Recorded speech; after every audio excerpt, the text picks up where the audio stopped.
the big thing for me is like, I want to be seen as an athlete. Like, Yeah. I am an athlete and all right. I train my ass off. I work my ass off. I fucking am watching film. I'm constantly trying to perfect my technique and my mindset and obtaining my goals. And I'm a fucking athlete. That's how I want to be seen.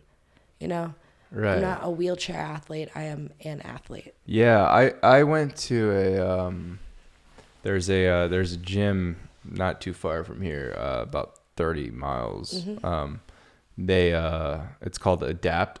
And they specialize in like functional training. It's like an able-bodied gym, but they also have what's called Adapt Advanced, where they work with spinal cord patients and people with like different kinds of disabilities. And, Yeah.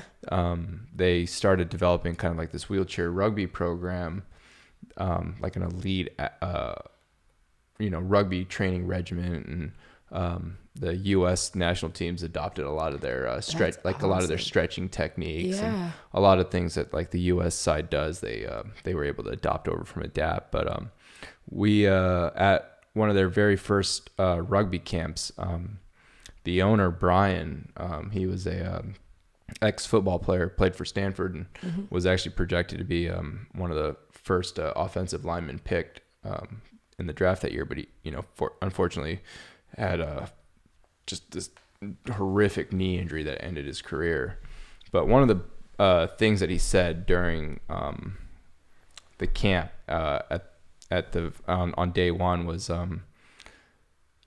like, I don't care what you have to do to get here. I know it's a struggle, and that you have to, put in, like, you have to get up earlier to do your bowel regimen, and like your bodies handle things differently.